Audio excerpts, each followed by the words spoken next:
Buenos días.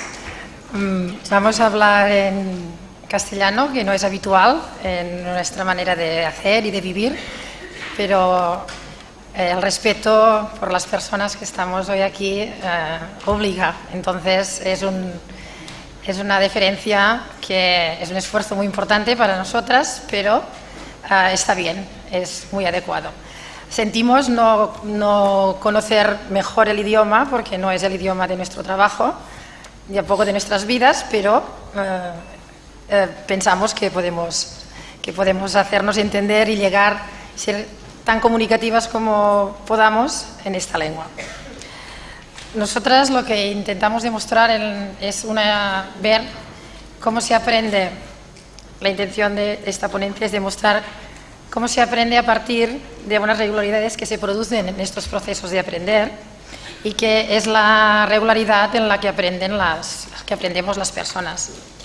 Lo vamos a demostrar en situaciones de enseñar y aprender en las que cotidianamente nos encontramos en la escuela y en la vida de las personas y que hemos denotado que es una manera determinada de actuar de las personas desde siempre. Entonces, lo que haremos será partir de la etimología y la definición de casualidad y regularidad y presentaremos una hipótesis, una pregunta y una respuesta.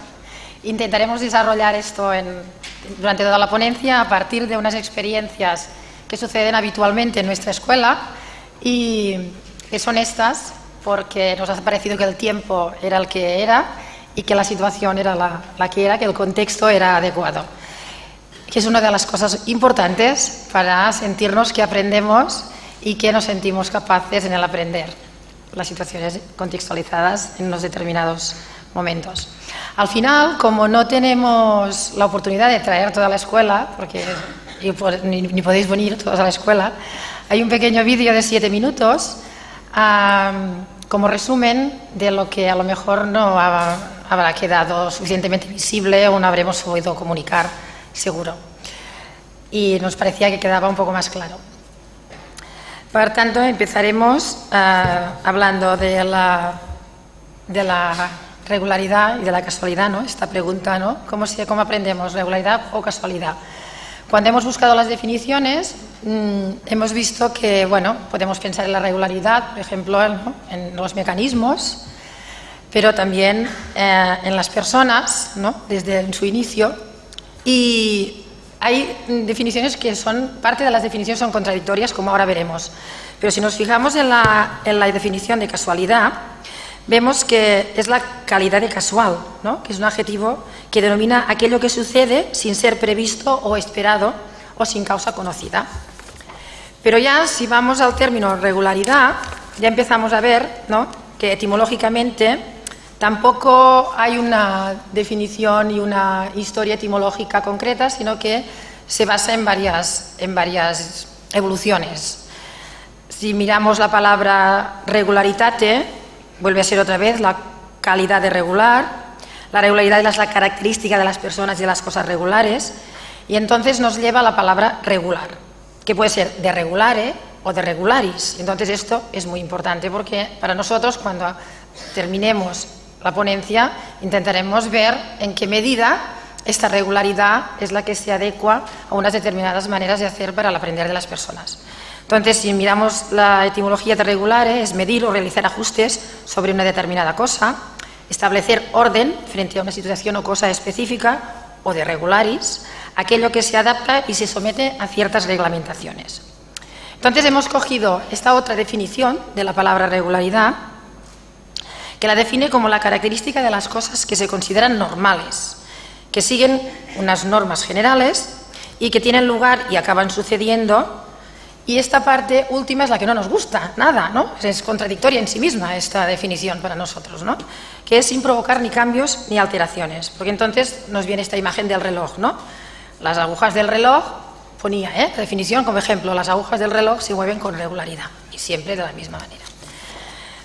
Cuando nosotros hemos visto esto, nos hemos dado cuenta, buscando la historia de las personas relacionadas con la palabra regularidad, que hay regularidades en la naturaleza y que por tanto son innatas en las personas, en la biología y en el equilibrio del mundo en el que vivimos. Por ejemplo, esta piedra nosotros pensábamos que era un mineral. Se ve que no es un mineral, es una cobalto-calcita. La cobalto-calcita, para sorpresa nuestra, cuando hemos continuado estudiando la situación de esta piedra, es una piedra atractiva, súper rara, muy escasa, tiene un sistema cristalino trigonal, según su definición, y que simbólicamente, curiosamente, más sorpresa todavía, es que ayuda a encontrar el talento innato y el propósito de la vida. Ayuda a poner las ideas en acción, armoniza el intelecto y las emociones, estableciendo el equilibrio entre las dos facetas de la persona. Hemos continuado buscando, ya después de la sorpresa, y cuando entramos en el saber de las personas, encontramos la regularidad en los pitagóricos, que les daba su razón de ser. Tanto es así que cuando descubrieron los números irracionales, tuvieron tal crisis que no podían explicar las cosas por la regularidad de la razón y de la proporción y de las regularidades en las proporciones del cosmos, de la música, de los números, que entraron en una terrible crisis y casi acabó con toda la corriente de esta escuela. Suerte que algunos de sus miembros no conservaron el secretismo que tenían como escuela y han llegado sus ideas hasta nosotros. Pero incluso cuando esta idea, ¿no?, de la tridimensión de la regularidad, los pitagóricos, por ejemplo, en los números enteros utilizan los calculi y los ponen de manera que, construyendo diferentes situaciones con el triángulo equilátero, van sucediéndose todos los números enteros. O sea, nos parecía interesante que nosotros nos habíamos centrado en esta situación y, en cambio, había ya momentos de las personas en que estas cosas habían sucedido. Y nos hemos encontrado también con la filosofía dialéctica, en la que la realidad triangulada entre la tesis, su contrario, ¿no?, la antítesis y la síntesis como respuesta a la primera situación, y en esta contradicción, ¿no?, entre la definición de las tres potas, de las tres bases, ¿no?, de la dialéctica filosófica, también resultaban contradictorias en ellas mismas, y ellos mismos lo dicen, ¿no?, que todas las cosas son contradictorias en sí mismas, ¿no?, incluso cuando la importancia de la regularidad en la salud de las personas, que también es fundamental en la regularidad para la calidad de vida de las personas en estos momentos, ¿no?, en que la economía parece que es la base de la vida de las personas, aunque nos cueste, ¿no?, de creer. Cuando nos hemos puesto en el ámbito del arte, hemos visto que desde siempre también los artistas han querido centrarse en ver las regularidades de su contexto, tanto si para expresar ideas filosóficas en las formas, la cualidad de las formas, ¿no? Aquí en este caso, este cuadro, ¿no?, en que hay distintos caminos y autopistas en los que desde el expresionismo, ¿no?, se intenta ver, pues, que se pueden resolver las cosas si se sigue una regularidad, aunque solo sea con las formas, ¿no?, y desde un punto de vista muy geométrico, aunque en él mismo este cuadro es muy cambiante. Por tanto, continuamos estando en esta dimensión de la contradicción sobre la regularidad. También en el neoplasticismo, que es la corriente que se basa en el constructivismo holandés y que es un estilo completamente geométrico, pero que en cambio no se puede interpretar sin ver la totalidad de la obra, y se inspiran en el que la naturaleza, que también es muy distinta entre cosas muy cercanas o entre contextos que acaban configurándose, que tienes que ver la regularidad en el todo para poder comprender esta regularidad y esta armonía y este equilibrio. Y esto nos ha parecido curioso y pensábamos que, bueno, a veces decimos, ¿no?, que nos movemos en el caos ordenado, ¿no? Y justamente este edificio es el ejemplo del caos ordenado, ¿no?, en que todo parece que sea contradictorio, pero las piezas encajan a pesar de la contradicción de todas sus piezas, y que está ordenado y acaba siendo, ¿no?, la totalidad acaba siendo la base de la obra. Por eso decimos que las personas siempre hemos buscado la regularidad. Y bueno, en nuestra escuela esta imagen corresponde a la última imagen, pensamos que es nuestra escuela, ¿no? Que estamos buscando siempre la manera, ¿no?, de encontrar las regularidades para que todo el mundo esté en la escuela, todo el mundo quepa, ¿no? Es igual que tengas trompa y seas grande, porque bueno, hoy haremos algo en la escuela para que también estés, ¿no? Por tanto, hemos de mirar la globalidad de las personas y entonces es la pregunta que nos hacemos constantemente para poder avanzar en el cómo encontrar la esencia del aprender para que todo el mundo se sienta identificado, ¿no? Y se sienta que su voz también existe y que es un valor para las personas de la escuela y que todos tenemos este valor, ¿no? Por tanto, vamos a desarrollar esta pregunta. ¿Cómo podemos hacer, ¿no?, que la escuela incorpore la regularidad de las personas? Pues encontrando las regularidades de cómo aprendemos más y mejor las personas. Y esto es la hipótesis que vamos a intentar desarrollar. Para nosotros, no solamente es encontrar la regularidad, sino que es encontrar las regularidades y encontrar el sentido que tiene la escuela. ¿Qué sentido tiene la escuela? Claro, la metáfora de la piedra como calcita nos va a acompañar toda la ponencia, porque es que ha sido de un descubrimiento impresionante en ella misma, ¿no? Y cada vez que íbamos hablando de cómo contarnos, porque es contarnos, ¿no?, lo que sabemos hacer es contaros lo que hacemos en la escuela, es la metáfora ideal, ¿no?, para ver estas regularidades.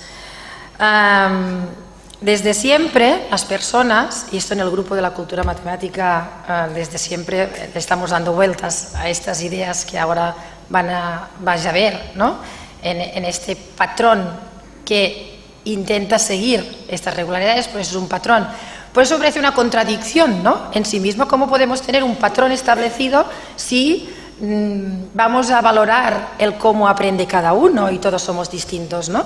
Bueno, pues entra en el lío este, ¿no?, de el comprender la regularidad y cómo aprendemos de una manera siguiendo estas regularidades. Para nosotros es importante, y desde siempre las personas hemos querido comprender el mundo e interpretarlo, y de manera que hemos hecho siempre el esfuerzo y dando valor al saber que nos ha dado la comprensión del mundo. Por tanto, este saber que está implícito en la anécdota, en la necesidad, en aquello que tú ves que necesitas saber para resolver, para comprender, es el contexto que nos ha dado siempre la idea de cómo son las cosas, porque sin este contexto, sin esta globalidad en el dónde estamos y cómo estamos, es muy difícil. Claro, la persona no está sola haciendo esto, ¿no?, sino que las personas, históricamente, nos hemos vinculado a una comunidad que interactúa entre ellas, vinculándose a los saberes, vinculándose entre las personas, pero siempre con personas, pensando en personas capaces. Por tanto, la escuela es un lugar en donde se vinculan los saberes y las personas, y que estas personas se sienten capaces de dar sentido a los saberes, capaces de dar el permiso para que estos saberes puedan tener solidez en las personas que están en la escuela. Y una de las cosas más importantes es poder traspasar, que sea útil este saber que nosotros descubrimos, útil para otras personas, para las maneras de comprender, para las maneras de hacer, por tanto, basado en la comunicación, una comunicación posicionada, una comunicación crítica, porque yo estoy rehaciendo, reorganizando este saber que estoy descubriendo y reinterpretando, y pudiéndolo contrastar y reflexionar con otras personas para poder reorganizar otra vez mi pensamiento. Por tanto, es un diálogo entre la persona misma, entre la persona y el saber y el mundo, entre la actuación y las personas entre ellas, para volver otra vez a empezar. Y así es como nosotros pensamos que podemos hacer que las personas de la escuela aprendan más y mejor. Os traemos unos ejemplos que os mostraremos ahora, que hay tres que son más, los hemos hecho el foco más rápido, y hay un cuarto en el que nos parecía que podíamos ver la piedra, las conglomeraciones de esta idea trigonal de la piedra cobalto-calcita en una situación de niños ya casi que están acabando de la escuela. Pero como en la escuela, en otros momentos en niños más pequeños y más medianos, está pasando lo mismo, pero no teníamos más tiempo de desarrollar más. Por tanto, hemos de imaginarnos que ahora vamos a coger uno de los agujeros de la piedra, ¿sí?, o de las formaciones de la piedra, y la vamos a estirar, pero no es lineal esta secuencia, ni mucho menos, ni mucho menos. Está ahí dentro, ¿vale? Y entonces intentaremos poner la imagen de la piedra para que os vayáis encontrando con este patrón que no se produce siempre todo en el mismo, sino que a veces sucede en un orden o en otro orden. Se puede mirar desde debajo de la piedra o desde encima, desde el centro, desde fuera, desde los bordes, ¿sí? Por tanto, es un poco la idea esta de la metáfora que nos ha ido tan bien. Entonces, son situaciones en que una situación de 4 años, que estos niños pues se llamaban los pingüinos, porque los pingüinos vivían en un iglú, que hay un dibujo animado que es el Pingu, y entonces, pues claro, los pingüinos viven en un iglú. Se sorprenden cuando ven situaciones del mundo real en que los pingüinos no viven en un iglú, que los que viven en un iglú son las personas. Bueno, no pasa nada, ¿no? Empezamos una nueva acción, ¿sí? Vamos siguiendo el patrón, pues, una nueva acción. ¿Nosotros qué queremos? ¿Que vivir en un iglú? Pues vamos a vivir en un iglú. Entonces, claro, es la persona capaz, es un maestro capaz que permite el acceso a los conocimientos del aula. Cada acción tiene sentido. Estos niños están construyendo la tira numérica, ¿no? Es el valor cultural de la herencia de las personas que inevitablemente tenemos que comprender porque es el momento en que nos encontramos. Pero claro, para ellos esto es una herramienta de control para el cálculo muy significativa porque tienen que construir el iglú con garrafas. Por tanto, toda la escuela estamos trayendo garrafas para que ellos puedan construir el iglú y ellos tienen su sistema para poder controlar.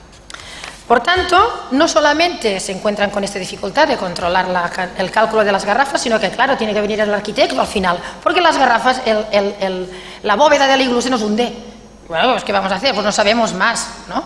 Bueno, pues viene el arquitecto, nos dice las técnicas, las probamos, las contrastamos y construimos el iglú. Pero claro, ¿cómo voy a estar seguro de que esto otra vez me saldrá bien? Y si vienen los padres y yo quiero compartir con ellos, y si vienen los demás alumnos de la escuela, o si otro día tengo una situación parecida, ¿qué me va a pasar? Tengo que controlar, por tanto, ya no estoy trabajando directamente con la realidad, sino que pienso un modelo, controlo este modelo y podré comprender otros modelos que otras personas en otro momento tendré que incluir en mi saber, porque harán que haga las cosas de una manera más rápida y mejor. Por tanto, voy incorporando, reorganizo el pensamiento, hago aprendizajes profundos y, por tanto, el patrón se repite y se multiplica. Otra situación es de unos niños de primero que querían ser espías. Estos niños empiezan a investigar sobre los espías y encuentran siempre la Segunda Guerra Mundial. Claro, se pregunta, ¿por qué había tantos espías de la Segunda Guerra Mundial? Claro, esto no solamente es desde lo que encuentran, sino de lo que ellos quieren sentirse.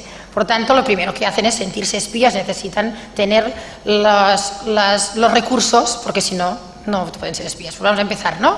Ven documentales, ven películas de acción y los espías llevan las gafas negras, esto es seguro. Pues venga, vamos a construir las gafas negras. Pero ¿unas gafas negras iguales para todos? No, cada uno quiere sus gafas. Por tanto, cada uno es sus gafas personalizadas, con sus problemáticas. Por tanto, la emoción en el aprender toma el valor de construir para controlar los aprendizajes profundos. Aquí, aprendizajes de geometría, de cálculo. Pero no solamente esto, sino que, claro, como encuentro tantos espías en las guerras y hay más guerras y nos interesa esto de las guerras y los de sexto nos vienen a explicar todas las guerras que también están interesados, ellos están liados con todas las guerras del mundo y en qué momento ha sido la peor guerra y cuando se han muerto más personas, pues nos ayudan y entonces los niños de primero se dan cuenta de que sus abuelos o bisabuelos también han vivido esta Segunda Guerra Mundial. Por tanto, como a nivel generacional esto es muy importante, traen sus historias, traen su historia personal, la construyen, la comparten y esto da valor al ser de cada uno, al ser de su familia y al ser de la persona. Además, no solamente nos ocurre en esta situación, por tanto necesitamos construir una herramienta que nos permita ir controlando qué situaciones ya comprendemos de la historia de las personas. Otra situación de tercero es como se preguntan cómo es el centro de la Tierra. Aquí el foco que queríamos destacar del patrón es el valor de la evaluación como herramienta de reflexión y reorganización del pensamiento a partir de una herramienta que para nosotros es muy importante, que son los textos reflexivos.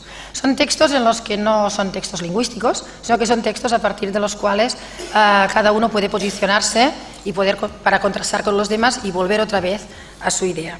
Entonces, estos niños se acompañan del saber de las familias, del saber de los expertos, se acompañan de sus maneras de comprender y reorganizan la información construyendo herramientas, artefactos, viendo otras situaciones que les hacen comprender, que pueden contrastar. Y aquí es la fuerza de la argumentación, de la conversación exploratoria, de la conversación y del momento dialógico que tendríamos que vivir las escuelas. Ya incorporarlo porque es una herramienta súper importante, muy importante para poder avanzar en el aprender. Bueno, hasta ahora hemos intentado que fueran saliendo las ideas de la regularidad del patrón, todas ellas en momentos distintos y en personas distintas y en un orden muy distinto, ¿no? La regularidad de la conciencia de cada uno, de las personas, de la organización del saber, de la herencia cultural, de sentirnos capaces de actuar, de dejar actuar, de volver a actuar, el placer en el aprender, que no es divertirse, es sentirme bien porque me siento que aprendo y aprendo desde la complejidad de la realidad y por tanto yo soy capaz y me siento importante con los demás y interactuando en esta dimensión reflexiva y esta dimensión dialógica. Vamos a ver ahora una con un poco más de profundidad, pero también muy rápida, porque es una situación de todo un curso con alumnos de quinto y que sale de una situación, surge de una situación muy cotidiana, como es que constantemente estamos reorganizando el aula porque no nos sirve de la misma manera nunca, ni las mesas, ni las sillas, ni necesitamos las mismas mesas y los mismos muebles, porque depende de cómo estamos, pues nos organizamos.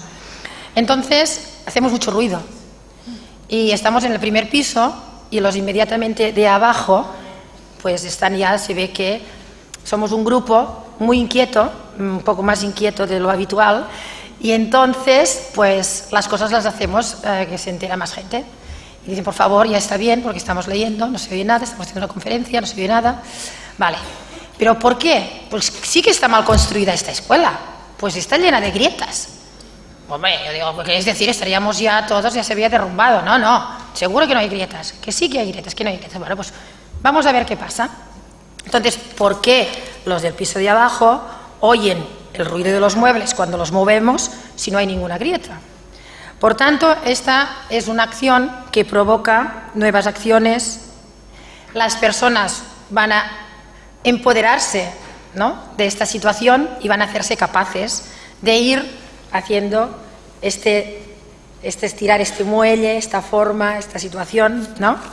Y van a poder aprender reorganizando su pensamiento y sintiéndose capaces con aprendizajes profundos. ¿Qué pasa? Bueno, pues formulamos esta hipótesis, ¿no? Formulo mi hipótesis y, claro, es esta idea de la secuencia dialógica, ¿no? Desde la idea del anteriorización simbólico. Yo dialogo conmigo, dialogo con la situación, lo pongo en contraste con los demás, hay una conversación íntima, una conversación pública que hace que me posicione y que reorganice mis ideas. Por lo tanto, las modifico, pero las mantengo en parte. No las modifico al instante, ni al momento, ni en un mes, ni en 2 meses, como veréis. Por tanto, ¿por qué? Porque me posiciono. Porque yo quiero ver cómo estas cosas suceden y, por tanto, quiero controlarlas. Y, además, estoy en un contexto en que esto se me permite acceder. Por tanto, si miramos el saber, si miramos el contenido, es un contenido de física y matemáticas súper complejo, porque es cómo se comporta el sonido. Pero bueno, vamos a ver cómo se comporta el sonido. Y sabemos pues que hay cristales que no se rompen, y sabemos que hay cristales que no dejan pasar el sonido, y sabemos que hay materiales, bueno, debe pasar algo, ¿no? Cada uno desde su vivencia. Como cuando intentamos demostrar nuestras ideas, pues pensamos en artefactos, en construcciones, en esquemas, en modelos que nos permitan hacernos comprender para que los demás nos comprendan. Pero ¿qué pasa? Pues que me surgen nuevas preguntas que no acabamos de responder, porque no hay nadie que tenga este saber en la escuela, porque el saber está en el mundo real. Por tanto, ¿qué tenemos que hacer? Ir al mundo real. Tenemos la suerte y el privilegio de estar situados en una zona en que podemos escoger de lo que queramos y además a precios que no nos salen muy caros. O sea que esto desde la escuela pública, bueno, tenemos una situación de privilegio. Y el Cosmocaixa, pues claro, es el lugar ideal para este tipo de situaciones y ellos lo saben. Son niños de quinto y controlan la situación. Vamos al Cosmocaixa y al ver los modelos que nos proponen en esta situación, controlamos y ya tenemos una mirada crítica. Y pensamos que comprendemos, y lo curioso es que vemos modelos que hace muchos años, bueno, el péndulo de Newton, muchos años descubrimos científicos muy importantes y dicen, bueno, ¿y esto? ¿Cómo debe funcionar? Yo lo quiero probar. Nos dicen que Newton lo ha probado, pero esto, ¿cómo sé yo que funciona y no es magia? ¿No? A ver, ¿hasta qué punto? Vamos a poner el dedo en la llaga. De manera que salen tan súper motivados y tan súper con las maneras de hacer que a la misma tarde empiezan ya a buscar con lo que tenemos en la escuela cómo reproducir estos modelos o volverlos a repensar. Claro, volvemos otra vez, nuevas acciones, nuevos interrogantes, pero claro, los modelos a veces no funcionan, muchas veces no funcionan. ¿Ha pasado alguna cosa a nivel físico? Nos ha pasado durante toda esta experiencia que nos ha frustrado, pero de la crisis ha salido, ¿no?, un aprendizaje Reichit. A ver, cada uno que lo traduzca, Reichit. Entonces, por ejemplo, aquí nos preocupa la medida del sonido, pero claro, la medida del sonido, aquí nos dicen la frecuencia, nosotros queríamos saber si el sonido viajaba, y hasta dónde viajaba, y cuándo, y de qué manera, y si a velocidad, y decíamos que no, que el sonido era inmediato, porque hacías pam y ya está, y no había medida, no se podía medir. Claro, la frecuencia, la amplitud, cosas que no entendemos de nada, que aquel señor del Cosmocaixa lo explicó muy bien, estábamos convencidos porque hacíamos muchas preguntas y él decía, sí, qué alumnos, qué bien, lo han entendido todo, ni hablar. Entonces, claro, continuamos pensando que el sonido no se puede medir, porque volvemos con los textos reflexivos y vemos que no, la velocidad no se puede medir, y punto. Claro, buscando esto no estamos solamente con la velocidad, estamos con todo a la vez, por tanto nos centramos otra vez en la piedra cobal calcita, porque es que es así, estamos dentro, fuera, por los lados, saliendo, volviendo. Nos vamos a centrar en el medio, porque si no, no acabamos, ¿vale? Entonces, cuando nos dimos cuenta de la importancia del medio, vimos que había cosas que teníamos que demostrar. Cómo el sonido se propaga en el medio, que lo decía que el señor, que lo hizo también, y que sin sonido, pues, esto ya era una hipótesis de ellos, claro, si no hay medio, no hay sonido. Vale, ¿cómo nos quedamos sin medio? ¿No? Pues vamos a ello, la importancia del medio. El medio nos trae a hacer experimentos como estos, ¿no?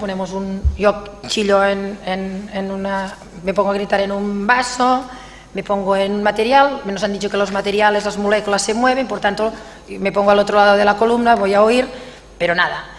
Conversaciones y conversaciones y recontraconversaciones para rehacer los modelos nos traen a pensar en que en la escuela hay un conjunto instrumental de batucada que habitualmente trabaja a las mismas horas que trabajamos todos, por eso está la escuela. Y vamos y les decimos, bueno, a ver, vamos a plantear un experimento, a ver si funciona. Pensamos que si colgamos una pelota en una cuerda y os ponéis a tocar fuerte, esta bola va a hacer mover, estas ondas de los instrumentos van a hacer mover la bola y esta bola irá ¡buah!, a una velocidad que ya sabemos que el medio transporta las ondas de sonido, por tanto, seguro que funciona.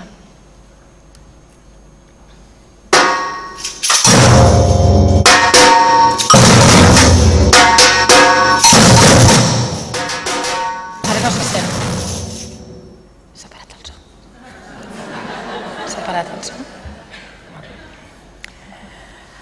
Bueno, la bola no se ha movido, ya lo habéis visto. Por tanto, esto nos lleva otra vez a reconstruir, necesidad de hablar con personas que conocemos de cada uno las suyas, ¿no? Los físicos, los ingenieros. Pueden suceder varias hipótesis de estas, ¿no? Que todos los instrumentos a la vez las ondas se choquen, la direccionalidad del sonido. La cuestión que volvemos a rehacer los cálculos, necesitamos un péndulo, descubrimos que las situaciones físicas tienen que ser unas determinadas, que no las habíamos tenido en cuenta, que son las mismas que nos había dicho que el señor, pero que no le habíamos interiorizado ni nos habíamos hecho caso, y ahora resulta que nos damos cuenta que nos falta una serie de condiciones. Lo volvemos a probar, rehaciendo todas las condiciones, y nos pasa esto.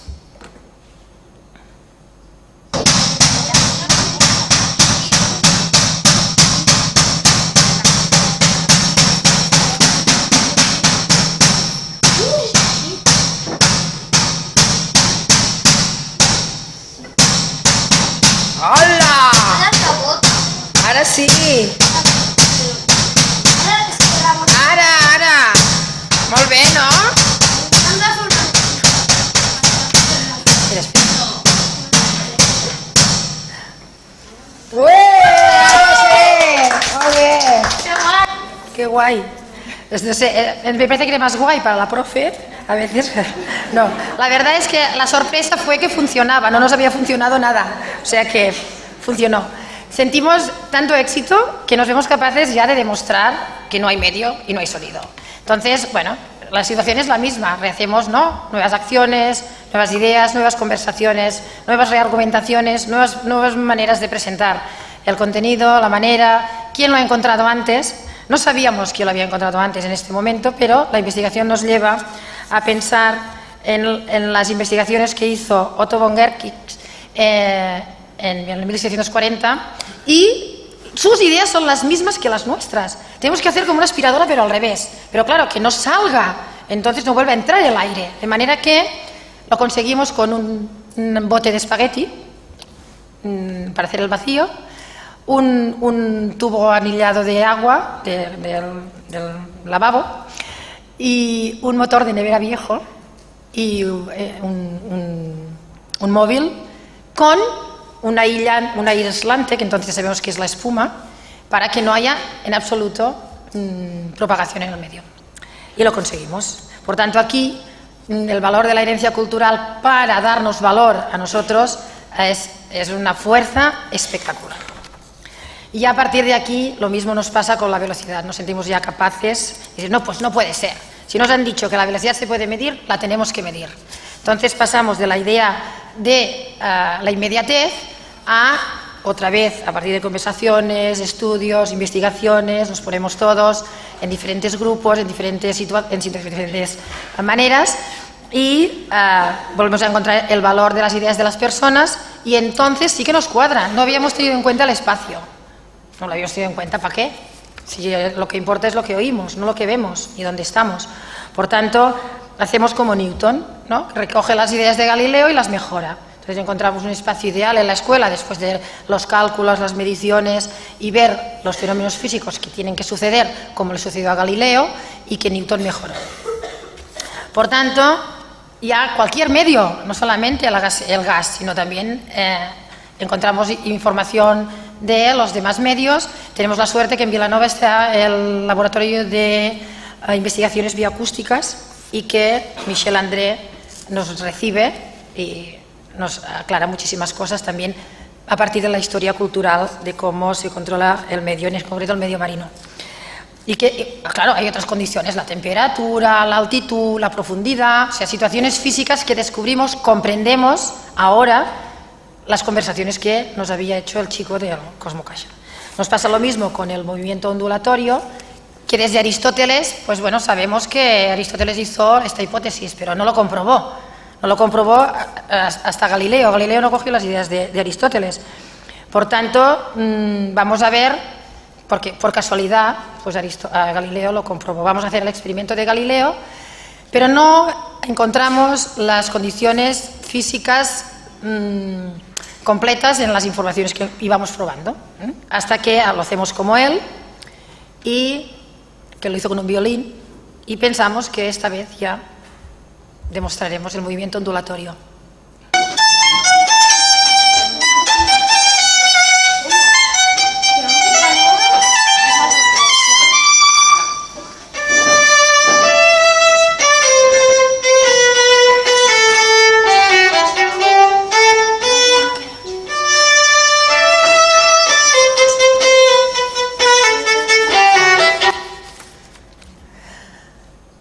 Se mueve, pero con lupa. Ellos lo ven que se mueve, porque son muchas semanas de movimiento ondulatorio. Y nos pasa que tenemos la experiencia a tocar y no la vemos. Hay un papá que es ingeniero de telecomunicaciones y que su proyecto de final de carrera es construir un artefacto para provocar el movimiento ondulatorio de las ondas. Nos trae su invento de juventud y, claro, ya no trabajamos directamente con los fenómenos del medio, sino que hacemos simulaciones y comprendemos simulaciones sobre los fenómenos del medio. Y provocamos la onda. Y descubrimos por qué hemos roto peceras haciendo el vacío. Y descubrimos por qué el péndulo es verdad que no podía ni moverse cuando planteábamos la batucada. Y descubrimos todo lo que podéis imaginar. Porque a la vez están sucediendo infinidad de situaciones porque tenemos que comunicar, tenemos que ir al Congreso de Ciencia, tenemos que presentarlo a los compañeros de la escuela, tenemos que hacer una exposición y tenemos que construir un formato de exposición para que quepa en el lugar asignado, tenemos que hacer un artículo para la revista de ciencia del Garraf, o sea que, bueno, aquí ya la situación, la piedra Cobalcalcita ya es el elemento clave para que se pueda comprender un poco todo lo que sucede en estos momentos, en estas aulas. No solamente en esta aula, sino en las anteriores que hablábamos. Por tanto, el control y la conciencia en el aprender es lo que nos da la clave para aprender más y mejor. Claro, las personas, se nos está hablando de los alumnos, ¿no? Pero la escuela no son solo los alumnos. ¿Qué pasa con los maestros, ¿no? ¿Qué pasa con las familias? Pues nos pasa lo mismo. Nos pasa lo mismo. Entonces, para nosotros, la piedra Cobalcalcita también representa toda la emergencia del saber que los maestros necesitamos para poder avanzar en situaciones para que los alumnos accedan al saber que necesitan para aprender más y mejor. Por tanto, se repite el patrón y se repite tantas veces como nudos hay en la piedra Cobalcalcita. Si ahora estiráramos el hilo, encontraríamos situaciones en que en nuestra escuela se aprende más y mejor cuando encontramos el sentido en el aprender, cuando se reconoce a cada uno, cuando contrastamos los unos con los demás, no solamente en la escuela, sino con otras escuelas, con otros profesionales, en la universidad, con las familias, en las familias y de las gracias a las familias, en diferentes contextos, en diferentes agrupamientos, porque nos da mucha fuerza el comunicar y tener que expresarnos delante de, en las reuniones, en las entrevistas, en otras situaciones como la de hoy, la que todo el claustro estamos aquí, pero todo el claustro hemos estado sufriendo la presentación. Por tanto, ¿todo por qué? Pues por la reflexión para la mejora. Entonces, esta fuerza que nos da esta idea de la piedra Cobalcalcita nos permite confirmar la hipótesis que teníamos al principio, ¿no? Que las personas, si incorporamos en las escuelas las regularidades del aprender, de la historia de las personas y las regularidades que tienen, las maneras de hacer de las personas, aprendemos más y mejor. ¿Cómo definiríamos, pues, esta regularidad, ¿no? Para nosotros, la regularidad es la característica de las situaciones de enseñar y aprender que cotidianamente se suceden en nuestra escuela, en las que se va repitiendo una determinada manera de hacer, llegando a ser, esdevenir, una cultura de las personas que forman parte. Hacemos la lupa, como hemos hecho antes con regularis y regulare, ¿no? De regular. Enseñar y aprender. O sea, enseñar y aprender para la escuela es un proceso social fundamentado en la individualidad de cada uno, que llega a ser, que se sucede, que ocurre en un espacio público donde las personas se escuchan para avanzar en el saber común, compartiendo prácticas sociales vinculadas a la cultura de las personas, contrastando ideas, reflexionando sobre las propias y las de los otros, que provoca nuevos interrogantes y la reorganización del pensamiento propio y colectivo. Un proceso que se da en contextos en los que se actúa en el uso de las competencias clave, porque pensamos que se aprende haciendo y reflexionando sobre lo que se está haciendo para poder ser competentes en la vida. Contextos que permiten el acceso al sentido de las acciones de las personas de la escuela. Por eso nos gusta decir que nuestra escuela, desde el 2000, sí, pero con toda la potencia de los años 80 del Pibell, de donde venimos, es un espacio público donde se reflexiona sobre lo que se hace para la mejora de cada uno. Es una escuela que se interesa por la mejora, porque con la mejora la escuela aprende. Por tanto, para que podáis sentir toda la potencia de nuestra escuela, os traemos este pequeño vídeo de 5 minutos que es el sentido de la escuela. Y el sentido de la escuela veréis al final de este vídeo que es pues, un mundo de personas comprendiendo críticamente el mundo. Y con esto, este vídeo ya...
Os queríamos decir que todas estas cosas no las sabríamos hacer sin haber conocido a Carlos Gallego, y esta película, todas estas frases, el sentido de la organización de esta película,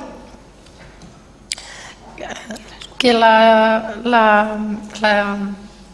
explicamos la primera vez en las conversaciones en el Cosmocaixa, las conversaciones pedagógicas, de las primeras, toman este sentido hoy tan simbólico y que sigue tan vivo, y gracias a que estamos en este grupo de la cultura matemática de las personas hemos podido continuar avanzando y conservar este espíritu tan valuoso. También que sin la escuela que tenemos y las personas que están en la escuela, los maestros y el equipo de maestros, todo esto no sería posible, y que estamos aquí hoy unas caras visibles, pero que es la anécdota. Muchas gracias.